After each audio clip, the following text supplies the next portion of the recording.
ታላላቅ የአውሮፓ ክለቦችን ወቅታዊ ለታይ ቡድን ዜናና ከዝውውር መረጃ ጋር በተያያዘ ሰፋ ያሉ ስፖርታዊ ጥንቅሮችን የምታደምጡበት የስፖርት የመረጃ ክፍለ ጊዜና የዩቲዩብ ገጻችን ላይ ትገኛላችሁ። ውድ ቤተሰቦቻችን ለዚህም ሰዓት ለእናንተ ውድ አድማጮቻችን በርከት ያሉ ስፖርታዊ ጥንቅሮችን በአውሮፓ ትልቅ ክለቦች ይዘንላችሁ መተናል።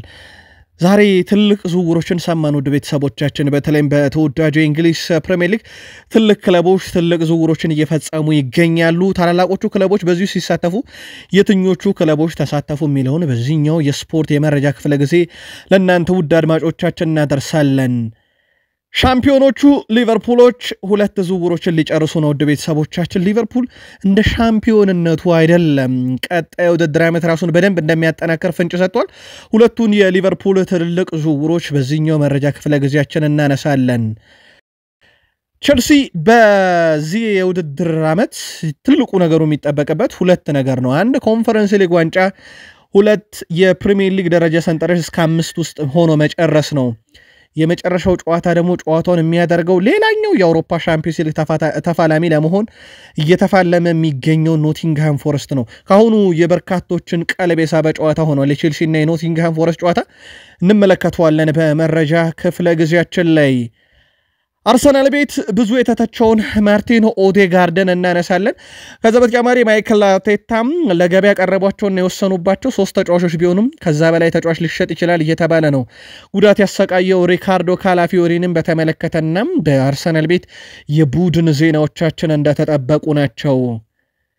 የዩሮፕ ሊግ የፍጻሜ ጨዋታ ሮብ እንደሚደረግ ይታወቃል። ዋንጫዋ ሳነማሜሽ ደርሳለች። ውድ ቤተሰቦቻችን ከዚህ ጋር በተያያዘ ሁለቱም ክለቦች ቶተንሃም፣ ማንቸስተር ዩናይትድም የመጨረሻ የአውሮፓ መድረክ ጨዋታቸውን ተሸንፈዋል። በፍጻሜ ጨዋታ ያደረጉትን በማንቸስተር ዩናይትድ ቤት ግን ሰበር መረጃ ለውድ ቤተሰቦቻችን ዩናይትድ ቤት አንድ ዝውውር ሊፈጸም ሰዓታት አሊያም ቀን ብቻ ይቀረዋል። ማቲያስ ኩና የዩናይትድ አዲሱን ፈራሚ እናነሳለን። ከዛ በተጨማሪ በማንቸስተር ዩናይትድ ድርድር የተደረገባቸው በርካታ ዝውውሮች አሉ።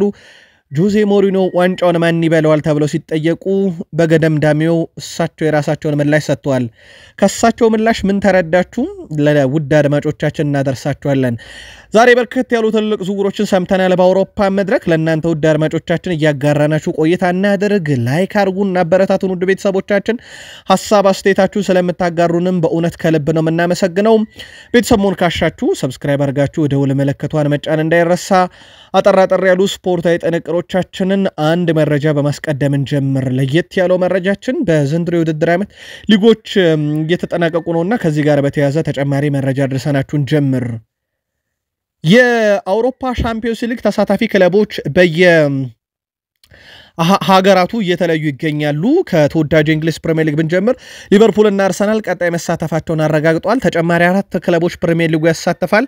አንደኛውን ሮብ የምናውቀው ይሆናል። ማን ይሳተፋል የሚለው ቶትናም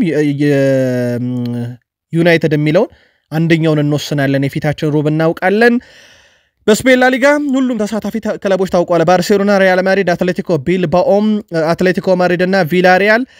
በጣሊያን ናፖሊ፣ ኢንተር፣ አታላንታ። በጀርመን ከጣሊያን አንድ ቡድን ይቀራል። ከጀርመን ሁሉም ታውቋል። ባየር ሙንችን፣ ሌቨርኩሰን፣ ፍራንክፈርት እና ቦሩሲያ ዶርትመንድ። ከፈረንሳይ ሁሉም ታውቋል። ፒኤስጂ፣ ማርሴይ፣ ሞናኮ። እንደዚሁ ሆላንድ አያክስ እና ፒኤስቪ። ከፖርቹጋል ስፖርቲንግ ሊዝበን ተካቷል። ከዛ ውጪ ጋላታሳራይ፣ ፕራጋ፣ ኦሎምፒያኮስ ከግሪክ መሳተፋቸውን አረጋግጧል። በርከት ያሉ ክለቦች ይቀራሉ። በእንግሊዝ ፕሪሚየር ሊግ ግን የሚሳተፈውን አንድ ቡድን ሮብ ምሽት የምናውቀው ይሆናል። የዋንጫ አሸናፊውን ያለየው የጣሊያን ሴሪኤ ብቻ ነው። ያውም የመጨረሻውን ቀን የሚጠብቅ የጣሊያን ሴሪ አጓጊ እንደሚሆን መጀመሪያም ሁኔታዎቹ እንደዛ ያሳዩ ነበር። ፉክክሩ፣ ትንቅንቁ ጥሩ ነበር ለእግር ኳስ ተመልካች። የዋንጫ አሸናፊውን የሚለየው ሁለት የወሳኝ የጣሊያን ሴሪ መርሃ ግብሮች የጨዋታ ቀን ለውጥ እየተደረገባቸው መሆኑ ይፋ ተደርጓል። የሊጉ መሪ ናፖሊ ከካግላሪ እንደዚሁም ኢንተር ሚላን ከኮሞ የሚያደርጉት ጨዋታ ከእሁድ ወደ አርብ መምጣቱ ተገልጿል። ጨዋታዎቹ የቀን ለውጥ የተደረገባቸው የሻምፒዮንስ ሊግ ፍጻሜ ተፋላሚ ኢንተር ሚላን ተጨማሪ ረፍት ቀን እንዲያገኝ መሆኑ ተነግሯል። ናፖሊና ኢንተር ሚላን ሊጉን በኩል ነጥብ ከጨረሱ የጥሎ ማለፍ ጨዋታ ለማድረግ እንደሚገደዱ ይታወቃል። ሊጉ በኩል ነጥብ ከተጠናቀቀ የስኩዴቶን አሸናፊ ለመለየት ናፖሊ ከኢንተር ሚላን የቀጣይ ሳምንት ሰኞ ጨዋታን ማድረግ ይጠበቅባቸዋል። ስለዚህ ሁለቱ ክለቦች እንደዚህ አይነት ትንቅንቅ ውስጥ ገብተው ነው ጨዋታ የሚያደርጉት። ግን የዘንድሮን አሸናፊ ለመለየት የግድ ተመሳሳይ ሰዓት ቀኑ ሲደረግ የናፖሊ ጨዋታ የተሳበበት ምክንያት ኢንተር ሚላንም እድል ስላለው ፕላስ ኢንተር ሚላን የሻምፒዮንስ ሊግ ተፋላሚ ስለሆነ ነው። ሪያል ማድሪድ ዣቪ አሎንሶን ከቀጠረ በኋላ ቡድኑን ማጠናከር ዋነኛ ስራው ነው። አሁን በሪያል ማድሪድ ዝውውር ውስጥ ቀጣይ ኢላማ የሆነው የሊቨርፑሉ አሌክሲስ ማካሊስተር ሆኗል። ማካሊስተርን ለማግኘት ሁሉንም ነገር እንደሚያደርጉ እየተዘገበ ይገኛል። በኮንትራት ማፍረሻ በኩል ያው ሊቨርፑል ቤት ረጅም ጊዜ ኮንትራት ስላለው እንደ አርኖልድ በነፃ ያገኙትም ወይም በትንሽ ገንዘብ አያገኙትም። ስለዚህ ትልቅ ገንዘብ ያስፈልጋቸዋል። ተጫዋቹን የማሳመን ስራ ቀጣይ ለመስራት በዣቪ አሎንሶ በኩል እቅድ ተይዟል የተባለው ከሊቨርፑል ከቀድሞ ክለቡ ወሳኙን ተጫዋች ለማምጣት ጥረት ያደርጋል ተብሏል። ለዚህ ቡድን ምን አይነት ፊርማዎች እንደሚያስፈልጉ አውቃለሁ ብለዋል ሃንሲ ፍሊክ። ስለዚህ ጉዳዩ ከዴኮ ጋር እነጋገራለሁ ምክንያቱም ለመወየት የተወሰነ ጊዜ ያስፈልገናል ብለዋል። ሃንሲ ፍሊክ በቀጣይ ካቀዷቸው እቅዶች ውስጥ ግብ ጠባቂ ማስፈረም መሆኑም ተረጋግጧል። በርከት ያሉ አድማጭ ተመልካቾቻችን የባርሴሎና ደጋፊ ይሆናሉ ብለን እናስባለን። በሐሳብ መስጫ ሳጥናችን ላይ አብዛኞቹ ባርሴሎና ግብ ጠባቂ ብቻ ነው የሚያስፈልገው። እንደውም አንድ አድማጫችን ምናልባት ያን ሶመር የባርሴሎና ግብ ጠባቂ ቢሆን ስለ አውሮፓ ሻምፒዮንስ ሊግን ባርሴሎና ማሰብ ይችል ነበር ሲል በሐሳብ መስጫ ሳጥናችን ላይ መልእክቱን አስፍሮልናል። ቀጣይ ዝውውሮችን እንደሚያደርጉ አረጋግጧል። ራሳቸው ሃንሲ ፍሊክ ከዴኮ ጋር ስራዎችን እንሰራለን ብለዋል። ከስፖርቲንግ ዳይሬክተሩ ጋር ማን ይመጣል በሚለው ጉዳይ ላይ ፍንጭ ባይሰጡም ግብ ጠባቂ ግን እንዳለበት ተረጋግጧል። ሰዎች ላሚን ያማል በጣም ጎበዝ ተጫዋች ነው ይላሉ። እንግዲህ በጨዋታ መሃል ወደ እኔ አፈጠጠብኝ። ከዛም በውስጤ በቲክቶክ ኤዲት እንዲቀለድብኝ አልፈልግም አልኩኝ። ከዛም ወዲያው ወደ ኋላ ተመለስኩ ምክንያቱም ከሱ ጋር አንድ ለአንድ መጋፈጥ ስለማልፈልግ ብሏል። ይሄን ያለው ፓፕ ጉዌ ነው ስለ ላሚን ያማል ሲናገር ማለት ነው። በቪላሪያሉ ጨዋታ ላይ ላሚን ያማል የናይክ የማሊያ ሽያጭ ሪካርድንም ሰብሯል። በአንድ ቀን ውስጥ ብቻ በዓለም ዙሪያ የላሚን ያማል መለያ ከ2.1 ሚሊዮን በላይ ማሊያዎች ተሽጧል። ይህ እጅግ በጣም ከፍተኛ ነው። ላሚን ያማል የናይክን የማሊያ ሽያጭ ሪካርድ በአንድ ቀን የሰበረው አሁን ቀልብ የሚስበው ተጫዋች ሆኗል በዓለም ዙሪያ ላሚን ያማልና እጅግ በጣም አስደናቂ የሚባል ጊዜን እያሳለፈ ይገኛል በባርሴሎና ቤት። ባርሴሎና አሰልጣኝ ሃንሲ ፍሊክም ቀጣይ ይሄ ቡድን እንደሚቀጥል ጥንካሬውን እንደምናስቀጥል ቀጣይ ውድድር ዓመትም ይሄንኑ አይነት መንገድ መድገም እንፈልጋለን ብሏል። ይሄን ለመድገም ቀላል ነው ብሏል እሳቸው። ዋናው ነገር ጠንክረን መስራታችንን መቀጠል ብቻ ነው ሲሉ ተደምጧል። ቡድኑ በቀጣይ የውድድር ዓመት እንዴት ሆኖ ይቀርባል የሚለው በጉጉት ይጠበቃል። ምናልባት ሁሉም ሰው በጉጉት የሚጠበቀው ባርሴሎናን ከዚህ በኋላ ለረጅም ዓመት የራቀውን የአውሮፓ ሻምፒዮንስ ሊግ ወደ ቤቱ ይመልሳል ወይ በሚለው ጉዳይ ነው። አያክስ የሊጉን ዋንጫ በፒኤስቪ በአሳዛኝ ሁኔታ ከተነጠቁ በኋላ የክለቡ አሰልጣኝ ፋሪዮል ከክለቡ ጋር ለመለየት መወሰናቸው ተረጋግጧል። አሰልጣኙ ውሳኔውንም ለቦርዱ አሳውቋል። የኤርዲቪዜ 5 ጨዋታ እስኪቀሩት ድረስ በ9 ነጥብ ልዩነት ይመሩ ነበረ። ከ5 ጨዋታ በኋላ ግን በፒኤስቪ አይንዶቨን ዋንጫው እንደተነጠቁ ይታወቃልና ከፒኤስቪ አይንዶቨን በፒኤስቪ ዋንጫው ሲነጠቁ የአያክሱ አሰልጣኝ በቀጥታ ስራ ለመለቀቅ መወሰናቸው አነጋጋሪ ሆኗል።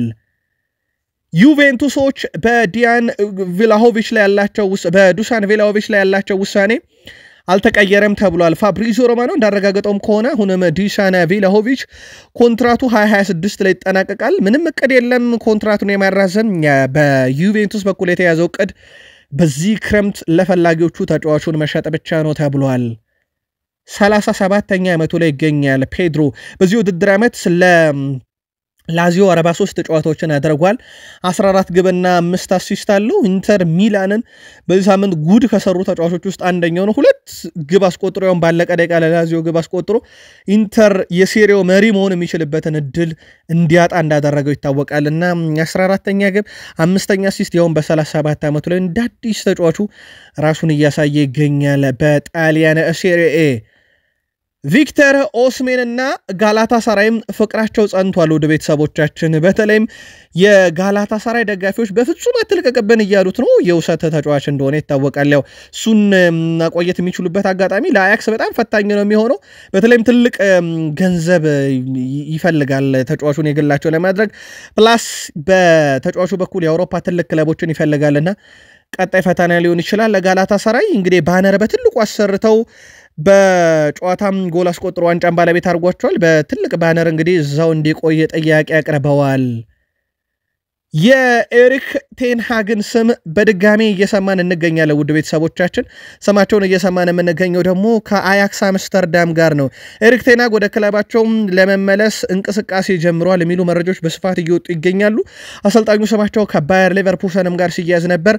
አሁን ደግሞ የእሳቸውን ስም ከአያክስ ጋር መስማት ጀምረናል። ውድ ቤተሰቦቻችን ሌላኛው ሊዮኔል ሜሲን በተመለከተም የሳውዲ አረቢያ ክለቦች ድርድር ማድረግ ይፈልጋሉ ተብሏል። ሊዮኔል አንድሬስ ሜሲን በቀጣይ ወደ ሳውዲ አረቢያ ማምጣት በክለቡ ኢንተር ሚያሚ ቤት የውድድር ዓመት እንደታሰበው አይደለም። በጣም ፈታኝ ሆኖባቸዋል ለኢንተር ሚያሚዎች። በ7 ጨዋታ አንድ ብቻ ድል ከ8 ጨዋታ አንድ ብቻ ድል መሰለኝ እንደዛን ያስመዘገቡት በጣም ፈታኝ ጊዜን እያሳለፉ ይገኛሉና አሁን ላይ ታዲያ ክለቡ ቤት እርግጥ ያልሆነውን ቆይታውን ወደ ማጠናቀቅ የሚገኘውን ሊዮኔል አንድሬስ ሜሲን ሳውዲዎች ቀጣይ የፕሮጀክታቸው አካል አድርገውታል። አንድሪያ ፔርሎ 2011 ላይ እንግዲህ አርጅተሃል ተብሎ ከኤስ ሚላን ወደ ዩቬንቱስ ተሸኘ። የሚገርመው ነገር ፔርሎ ከዛ በኋላ 7 ዋንጫዎችን ያውም ግዙፍ 7 ዋንጫዎችን ለመሳም ሲበቃ ኤስ ሚላን ባንጻሩ ምንም ዋንጫን አላነሳም ከዛ በኋላ።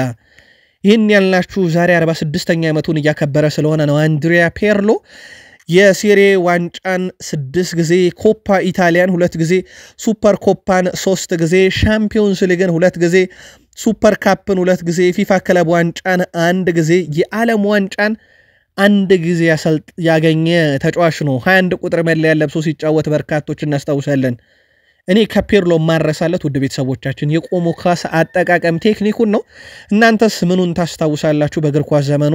ስለዚህ አስደናቂ ተጫዋች መልከታችሁን አጋሩን።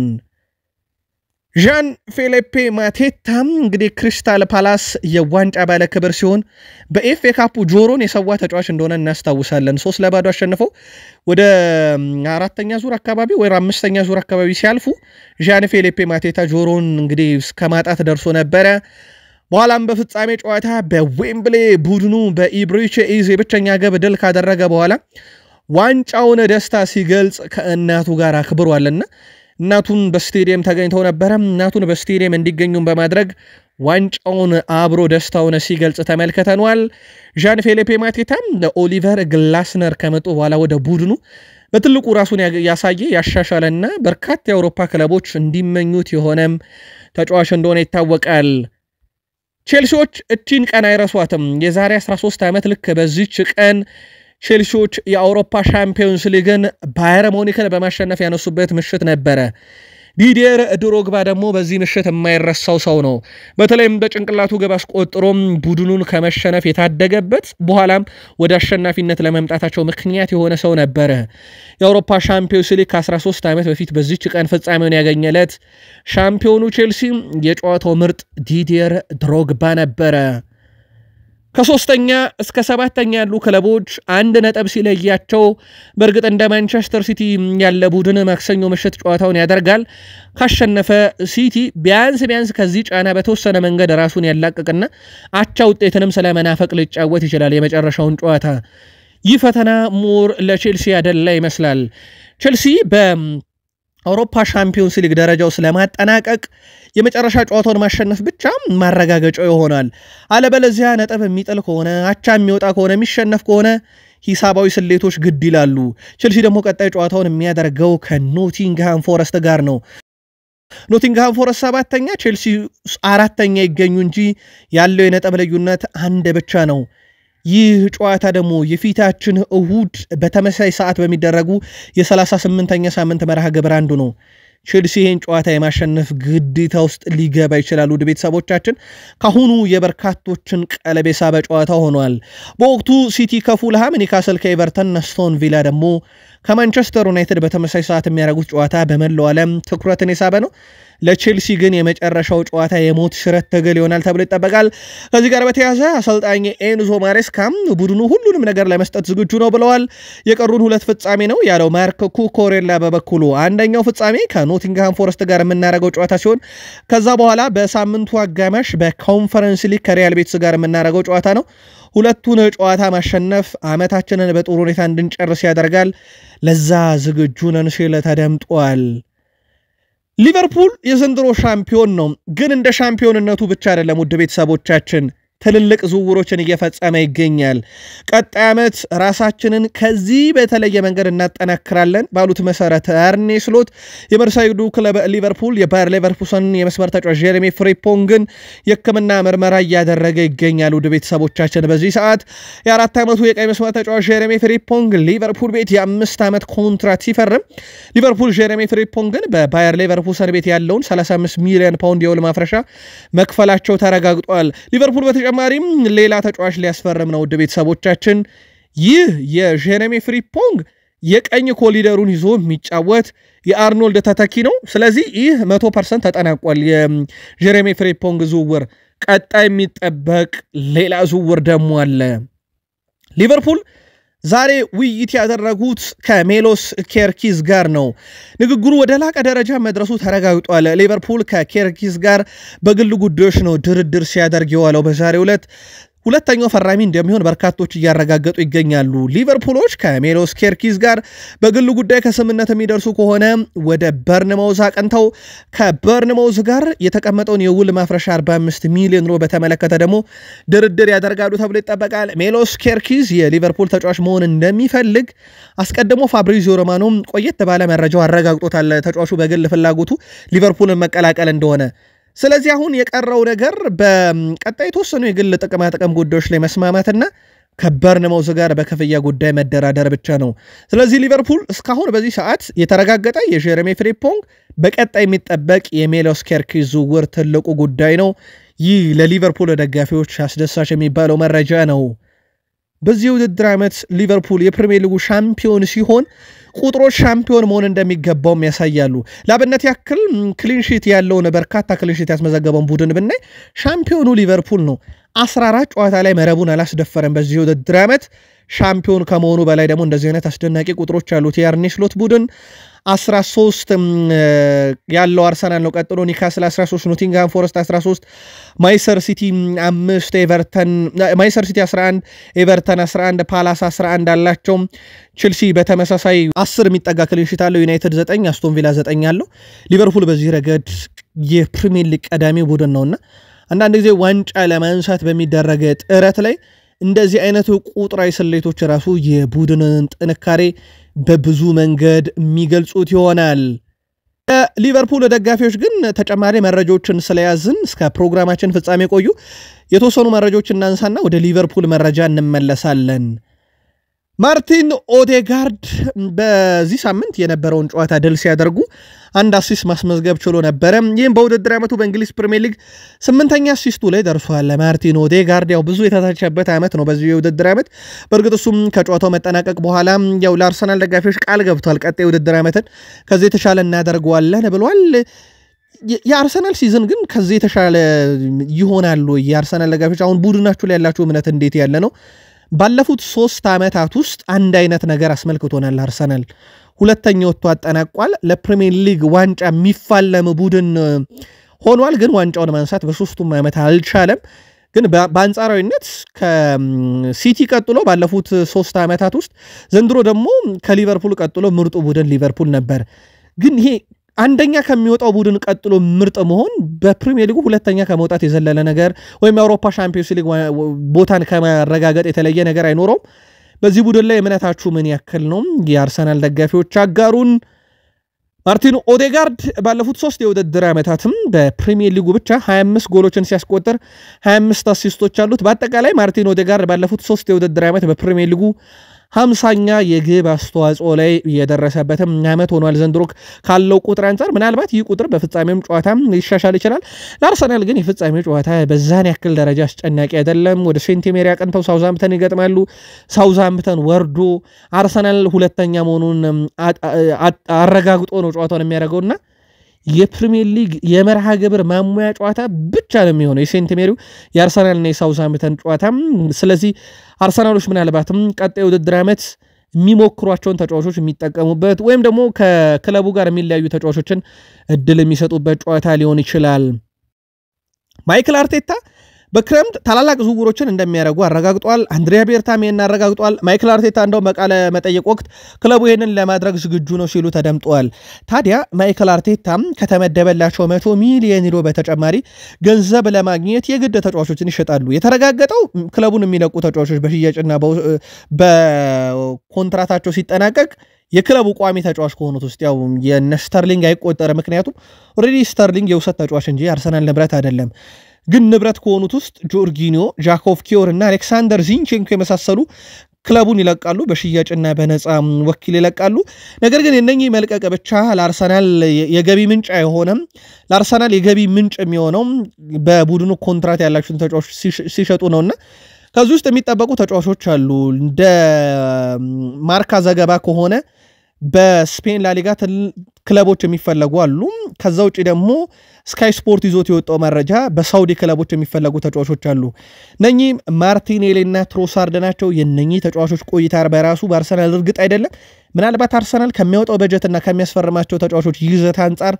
እነኚህ ተጫዋቾች በራሳቸው በአርሰናል የመቆየታቸው ነገር እርግጥ አይደለም ሪካርዶ ካላፊዮሪ በአርሰናል ቤት ስለ ምርጥነቱ ጥያቄ የሚያነሳበት የለም ከጣሊያን ሴሪየም ሲመጣ ምርጡ ተጫዋች ሆኖ ነው የመጣው ግን በአርሰናል ምርጥ ሆኖ እንዳይቀጥል ያደረገው ጉዳት አለ በርካታ ከዋክብትን ጉዳት በጊዜም ጫማ እንዲሰቅሉ እንዳደረጋቸው ይታወቃል ሪካርዶ ካላፊዮሪም እንግዲህ በአርሰናል ቤት ምርጡ ተጫዋች ቢሆንም ግን በርካታ ጉዳት ተጫዋቹን አርሰናል ግልጋሎት እንዳያገኝ ያደርጎታል እንደውም በርካቶች አርሰናል በዚህ ዝውውር ላይ ተሸውዷል ከብቃት አንጻር ሳይሆን ከተጫዋቹ ተደጋጋሚ ጉዳት አንጻር እያሉ ዝውውሩን በርካቶች ሲወቅሱት እንደነበረ ይታወቃል ዛሬ 23ኛ ዓመቱን እያከበረ ይገኛል ዩሊያን ቲምበርን በተመለከተ የቁርጭምጭሚት ጉዳት እንዳጋጠመው ይታወቃል ቀዶ ጥገና ሊደረግለት ይችላል እየተባለ ይገኛል ወደ ቤተሰቦቻችን ይህ ደግሞ ለአርሰናል ምንም እንኳን ቀጣይ ጨዋታ ላይም ተጫዋቹ ባያስፈልጋቸውም በአርሰናል ቤት ከዚህ በኋላ የቀረው አንድ ጨዋታ ስለሆነ ባያስፈልጋቸውም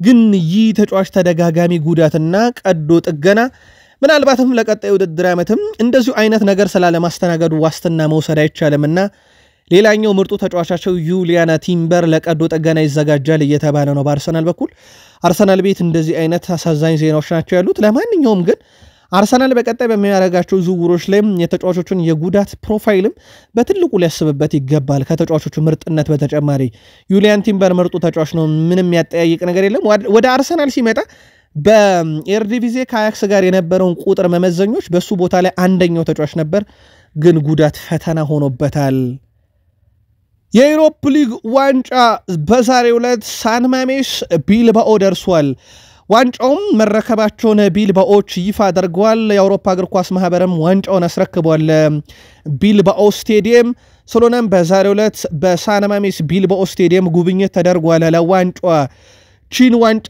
ለማሸነፍ ደግሞ በማንቸስተር ዩናይትድ እና በቶትናም መካከል ሮብ ምሽት እዚሁ ስቴዲየም ላይ ፍልሚያው ይደረጋል በጣም አስገራሚ መረጃ እንንገራችሁ ሁለቱ ክለቦች ለመጨረሻ ጊዜ የአውሮፓ መድረክ የፍጻሜ ጨዋታቸውን ሁለቱም ተሸንፈዋል ማንቸስተር ዩናይትድ በኤሮፕ ሊግ በመለያ ምት ተሸንፏል ዋንጫውን ቶትናም ሆትስፐርስ ደግሞ ካስታወሳችሁ በሊቨርፑል ተሸንፎ የአውሮፓ ሻምፒዮንስ ሊግን ዋንጫ አጥቷል ቶትናም በሊቨርፑል ሲሸነፍ 2019 2-0 ማንቸስተር ዩናይትድ ደግሞ በቪላሪያል በመለያ ምት ተሸንፈው ነበር ያጡት ሁለቱ ክለቦች እንዲህ አይነት የፍጻሜም ታሪክ ያላቸው ሁለት ቡድኖች ናቸው ግን ጥሩ ነገር ቢያንስ ከሁለት አንዳቸው የመጨረሻውን የፍጻሜ ጨዋታቸውን ያሸንፋሉ አንዳቸው ደግሞ ፕሪሚየር ሊጉን ወክለው የአውሮፓ ሻምፒዮንስ ሊግ ተሳታፊም ይሆናሉ ዛሬ ሰበሩ መረጃ ማንቸስተር ዩናይትድ እና ማቲያስ ኩና ዝውውር በተመለከተ ነው ለዩናይትድ ደጋፊዎች አንድ ልናረጋግጥላችሁ የምንወደው ነገር ማቲያስ ኩና የማንቸስተር ዩናይትድ ተጫዋች ለመሆን ኦልሞስት 99% ሩበን አሞሪ እንግዲህ በጣም ከሚያደንቁት ተጫዋች እሱ ስለመሆኑ በቃለ መጠይቅ አመልጧቸው ከወልቭስ ጋር ሲጫወቱ ደጋግመው ስሙን ካነሱ በኋላ በርካቶች ስለዚህ ዝውውር እውነታነት ሲናገሩ ነበረ። በመጨረሻም በተጫዋቹና በማንቸስተር ዩናይትድ በኩል በቃል ደረጃ ከስምምነት ከተደረሰ በኋላ ዛሬ ከወልቭስ ጋር ወሳኙ ድርድር ተካሂዷል። ኩንሃ የሩበን አሞሪ ፕሮጀክት የተቀበለ ሲሆን ክለቡ ወልቭስና ማንቸስተር ዩናይትድ ዛሬ ባደረጉት ውይይት ከስምምነት መድረሳቸውን ነው ፋብሪዚዮ ሮማኖ እያስነበበ የሚገኘው። ይህ ማለት በቀጣይ ማንቸስተር ዩናይትድ በምን አይነት መንገድ 62.5 ሚሊዮን ፓውንዱን ይክፈል በሚል ነው። ዩናይትድ የኩንሃን ዝውውር 99% ጨርሶታል። የማንቸስተር ዩናይትድ የክረምት የመጀመሪያውን ፈራሚ ማቲያስ ኩንሃ ይሆናል ማለት ነው። ሌላኛው ማንቸስተር ዩናይትዶች በጥቂት ቀናቶች ውስጥ ሲያደርጉት የነበረው ድርድር ከኤደርሰን ተወካይ ጋር ነው።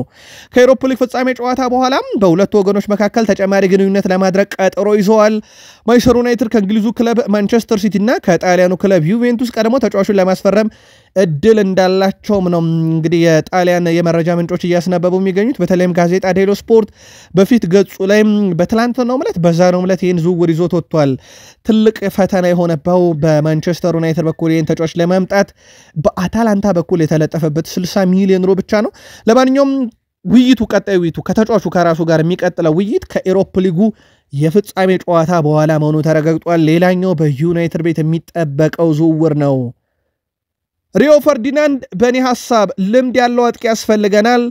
በጣም ጥሩ አጥቂዎች የምንላቸው ተጫዋቾቻችን የነበሩት እንደ ሩኒ፣ ሶልሻየር፣ ሩዲገር ቫን ኒስተልሮይ ዩናይትድ ሲመጡ ከፊታቸው ይጠበቅባቸው የነበረው ልምድ ያ ነበረ።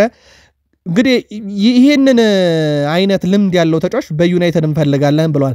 እናም ጎል ለማስቆጠር በተቸገርንበት ጊዜ መፍታት የሚችል ሰው ነው የምንፈልገው ብለዋል። ራስመስ ሆይሉንድ ትንሹ ብላቴናም ቾድ ኦቢ ከማን ሊማር ይችላል ያለው የቀድሞ ዩናይትድ ሌጀንድ ሪዮ ፈርዲናንድ አንዳንዴ አሰልጣኝ ብቻ ሳይሆን ልምድ ባለው ቡድን አጋርም አጥቂ ትምህርት ይወስዳል። ለቾድ ኦቢ ለብላቴናው ተጫዋች እንዲሁም ለራስመስ ሆይሉንድ በራሱ ልምድ ሊያካፍል የሚችል ግብ ማስቆጠር የሚችል ዩናይትድን በችግር ሰዓት ከችግር የሚያወጣ አጥቂ እንፈልጋለን ብሏል። ታዲያ ማንቸስተር ዩናይትድ እንደዚህ አይነት ልምድ ያለውን አጥቂ ላምጣ ካለ እስከ 100 ሚሊዮን ፓውንድ ይጠበቅበታል። እንደዚህ አይነት ልምድ ያላቸው አጥቂዎች እና አሌክሳንደር ኢሳክ በፕሪሚየር ሊጉ ልንጠቅስ እንችላለን። ቤንጃሚን ሼሽኮን በአርቢ ላይፕዚግ፣ ቪክተር ጊዮኬሬስ በስፖርቲንግ ሊዝበን አሁን ገበያውን የተቆጣጠሩ ንጹህ የ9 ቁጥር አጥቂዎች ናቸው። ሪዮ ፈርዲናንድ ልምድ ያለ ይምጣ እያለ ነው። ሌላው ሪዮ ፈርዲናንድ ከዩናይትድ ጋር በተያያዘ ያነሳቸው በርካታ ነጥቦች ውስጥ አንዱ ክለቡን ከሊቨርፑል ጋር ያነጻጸረበት ነው። አርኔ ስሎትን እውቅና መንፈግ አልፈልግም ያለው ሪዮ ፈርዲናንድ፣ ሆኖም ሊቨርፑል እሱን ሲቀጥር ከእርሱ ቀደምት አጮት ስልት ጋር የሚመጣጠን አይነት ስለነበረ ወይም የክሎፕን አይነት ፍልስፍና የሚከተል እሱ ስለነበረ ቡድኑ አልተቸገረም ብሏል። በዩናይትድ ግን ሩበን አሞሪ ሊጫወት የሚፈልገው ስልት ከቀድሞ አሰልጣኝ ጋር አይመሳሰልም። በዚህ ላይ ከአእምሮ ረገድ እንግዲህ የተለያየ አእምሮ አጠቃቀም ያላቸው ሁለት አሰልጣኞች ብሏቸዋል። በተጨማሪም አሞሪ መጫወት ለሚፈልገው ስልት በተጫዋች ፕሮፋይል ደረጃ የማይሆኑ በርካታ ተጫዋቾች ከቀድሞ አሰልጣኝ ከኤሪክ ቴን ሃግ ተረክቧል ብሏል። በእርሱ ቡድን ውስጥ ተጫዋቾች በተለዋጭነት ረገድ ብቁ የሆኑ ዳይናሚክ ኢነፍ ለ90 ደቂቃ ውስጥ መሮጥ የሚችሉ ኪክ ኢነፍ የሆኑ አግሬሲቭ ጠንካራ ስትሮንግ ኢነፍ የሆኑ እንዲሆኑ እንደዚህ አይነት ተጫዋቾች ያስፈልጋሉ ለሩበን አሞሪም ፍልስፍና። ከኤሪክ ቴን ሃግ የተረከበው ቡድን ግን ለእንደዚህ አይነት ፍልስፍና የማይሆኑ ተጫዋቾች ሜንታሊቲውም የሌላቸው ብሏል። ወይም ደግሞ በእንደዚህ አይነት አስተሳሰብ ውስጥ ያላለፉ ተጫዋቾች ናቸውና በፕሮፋይል ደረጃ በፍጹም አይመጣጠኑም። ያ ነው ችግር የሆነው። አርኔ ስሎትን እውቅና እየነፈኩኝ ሳይሆን ግን አጮት አንድ አይነት መሆኑ ቀሎታል ብለዋል። የማንቸስተር ዩናይትድ አምበል ብሩኖ ፈርናንዴዝ የቡድኑ ተጫዋች ቀጣይ ዓመት ራሳቸውን አሻሽለው የዓመቱ ምርጥ ተጫዋች ሽልማትን እንዲያሸንፉ ጠይቋል። ፈርናንዴዝ በዚህ ዓመት ለአራተኛ ጊዜ ማንቸስተር ዩናይትድ የዓመቱ ምርጥ ተጫዋች ተብሎ የተመረጠ ሲሆን ከሮናልዶና ከዳቪድ ዴሃ እኩል ሆኗል። በሚቀጥለው ዓመት በእጩ ዝርዝር ውስጥ እንደማልኖር ተስፋ አደርጋለሁ ያለው ፈርናንዴዝ ተጫዋቾቹ እኔን መተካት አለባቸው፣ ከኔ የተሻለ መጫወት አለባቸው ብለዋል። የተጫዋቾቹ መሻሻል እኔን ደስተኛው ሰው ያደርገኛል ያለው ፈርናንዴዝ ምክንያቱም እኔ እዚህ ያለሁት እነሱ ምርጥ እንዲሆኑ በመርዳት ቡድኑን የተሻለ ማድረግ እንዲችል ብቻ ነው ብሏል። ስለዚህ ቀጣይ ዓመት እኔ ማሸነፍ አልፈልግም፣ ሽልማቱን የቡድን አጋሮች እንዲነጥቁኝ ፈልጋለሁ፣ ጥሩ ተጫውተው ብለዋል። የቀድሞ የማንቸስተር ዩናይትድም የቶትናም ማሰልጣኝ የነበሩት ጆዜ ሞሪኒሆ ስለ ኢሮፕ ሊግ ፍጻሜ ተጠይቀው ነበረ። ለመገመት ቀላል ነው ምክንያቱም የዋንጫ ጨዋታ ነው ንግግሬ ግልጽ ነው ብለዋል። ለእናንተ ግልጽ ሆኖላችኋል ውድ ቤተሰቦቻችን? እሳቸው እንግዲህ ቶትናም ወይስ ዩናይትድ ሲሉ ይህ የፍጻሜ ጨዋታ ነው ለመገመት ቀላል ነው ንግግሬ ግልጽ ነው ብለው በቀን ያልፈውታል። ልምድ ያለው ዩናይትድ ያነሷል እያሉ ነው ወይንስ ዘንድሮ በፍጻሜ ጨዋታ ላይ አንድ ነገር ተአምር ሊያሳይ የሚችለው ቶትናም ሊወስዶ ይችላል እያሉ ነው? የእናንተን የግል መልከታ ከጆዜ ሞሪኖ ሐሳብ ተነስታችሁ አጋሩን። ቪላሪያል ሌላኛው የማንቸስተር ዩናይትዱን አስደናቂ ተጫዋች ለመውሰድ ጥረት እያደረጉ ነው ተብሏል። አንቶኒ በሚቀጥለው ውድድር ዓመት በማንቸስተር ዩናይትድ ቤት ላይ ቀጥል ይችላል። እናም ብራዚላዊ ተጫዋች በቀጣዩ ውድድር ዓመት በአውሮፓ ሻምፒዮንስ ሊግ መሳተፍ ይፈልጋል። ቪላሪያሎች ተጫዋቹን የግላቸው ማድረግ በሚችሉበት መንገድ ላይ ውይይቶችን ለማድረግ ቀጣይ እቅድ ይዟል። የአንቶኒ ፈላጊዎች ቁጥር ግን አሁን ከፍ እያለ መጥቷል።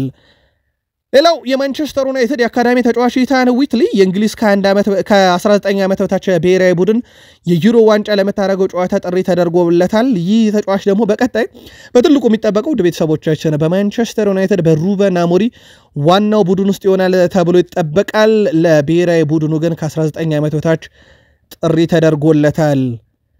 ለሊቨርፑል ደጋፊዎች ተጨማሪ መረጃ ይዘናል ቆዩን ብለናችሁ ነበረ። ለቆያችሁ የሊቨርፑል ደጋፊዎች መረጃ ለማጋራት ያክል ዛሬ ቡድናችሁ በጣም ወሳኝ የሚባለውን ጨዋታ ያደርጋል። ለሊቨርፑል ወሳኝነቱ ከክብር አንጻር ብቻ ነው። ማንም ክለብ በፕሪሚየር ሊጉ መሸነፍን አይሻም። ሊቨርፑልም ወደ አሜክስ ቢያቀናም ዛሬ የክብር ጨዋታ ያደርጋል። ምሽት 4 ሰዓት የሚደረግ ትልቅ መርሃ ግብር ነው። የዛሬው ጨዋታ ምሽት 4 ሰዓት አሜክስ ጆን ብሩክስ በመሃል ሜዳ ዳኝነት ይመሩታል። ሊቨርፑል በዛሬው ዕለት ከፈታኙ ክለብ ብራይተን ጋር በአሜክስ ጨዋታቸውን ያደርጋሉ። ብራይተን ከሊቨርፑል እንግዲህ በ28 ነጥቦች ርቆ 9ኛ ደረጃ ላይ ይገኛል። ይህ ጨዋታ ለሁለቱም ቡድኖች ከመርሃ ግብር ማሙያ ውጪ ሌላ ነገር አይጠቅምም። ምክንያቱም ሊቨርፑል እንግዲህ ሻምፒዮን መሆኑን አረጋግጧል። ብራይተን የአውሮፓ ተሳትፎን የማግኘት ተስፋ የላቸውም። ምናልባት አንድ ነገር ለብራይተን ግን በሚቀጥለው የውድድር ዓመት ደረጃውን አሻሽሎ የዓመታዊ ገቢውን ለመጨመር ብቻ ነው። ሊቨርፑል ባለፈው ሳምንት 36ኛ ሳምንት ከለንደኑ ክለብ 2-2 ሲለያይ፣ ብራይተን ደግሞ ኮልቭስ በሞሊንግስ ስቴዲየም ከሜዳ ውጪ ተጫውቶ 2-0 በሆነ ውጤት አሸንፎ ነው ወደዚህ ጨዋታ የሚመጣው ማለት ነው። በብራይተንና በሊቨርፑል መካከል እንግዲህ ያሉ ፍልሚያዎችን ካየን 27 ጨዋታ አድርገው ባለፉት 27 ጨዋታ ውስጥ ማለት ነው ሊቨርፑል 16 አሸንፏል፣ 7 ጊዜያቸው ወጥቷል፣ 4 ጊዜ ደግሞ ብራይተኖች ድል አድርጓል። የሁለቱ ቡድኖች ያለፉት 5 ጨዋታ ብናይ ብራይተን ከ5ቱ 3 ድል 2 አቻ 0 ሽንፈት፣ ሊቨርፑል ካለፉት 5 ጨዋታ 2 ድል 2 አቻ 1 ሽንፈት አጋጥሟቸው ነው ለዚህ ጨዋታ ዛሬ አሜክስ ላይ ፍልሚያቸውን የሚያደርጉት። በዚህ ጨዋታ ላይ የሚጠበቅ ፎርሜሽን አለ። በብራይተን በኩል የተለመደው 4-2-3 ቨርግበን፣ ላምፒቴ፣ ቫን ሂክ፣ ደንክ፣ ኢስቱፒኔ፣ ባሌባ፣ ዊልፈር፣ ኦሪየል፣ ማንቴሃ እንደዚሁም ዌልቤክና ሜቱማ ይጠበቃሉ። በሊቨርፑል በኩል 4-2-3 ወይም ይሄ 4-3-3 ሞር የቀረበ ጨዋታ አሊሰን፣ ብራንዴሊ፣ ኮናቴ፣ ቫንዳይክ፣ ሮበርትሰን፣ ግራቨንበርች፣ ማካሊስተር፣ ሴቦዝ ላይ ሳላ፣ ዲያስ፣ ጋክፖ ምናልባት ይህ ጨዋታ ከሊቨርፑል በላይ ለሳላ በጣም ጠቃሚ ተጫዋች ይሆናል። በጉዳት ፍሬድሪክ ዱንጉሉ፣ ጆርጅ ሩተር፣ ጄምስ ሚለር እና ሶሊ ማርች በብራይተን በኩል አይገኙም። በሊቨርፑል በኩል አይገኝም ተብሎ የሚጠበቀው ጆ ጎሜዝ ብቻ ነው። ከዛ ውጪ አብዛኞቹ ተጫዋቾች ለጨዋታ ብቁ ናቸው። ከጉዳት አገግሞ ደግሞ የቡድን ልምምድ ተመልሷል ጆ ጎሜዝ። ነገር ግን በጨዋታው ላይ ይገኛል ተብሎ አይጠበቅም። ያው እንዳልኳችሁ በዚህ ደረጃ ለሊቨርፑልም ለብራይተንም ምንም የሚፈይደው ጨዋታ አይደለም። ለማንኛውም ጨዋታውን መከታተል ካሻችሁ እንደ ድጋፍ ግን ለሊቨርፑል ደጋፊዎች ምሽት 4 ሰዓት አሜክስ ስቴዲየም ይደረጋል። ለምትደግፉት ክለብ አስቀድመን መልካም ዕድል ብለናል። የአሁኑን መረጃ እዚህ ጋር እንቋጨዋለን። ጥቂት ደቂቃዎች ቆይተን ግን እንመለስ።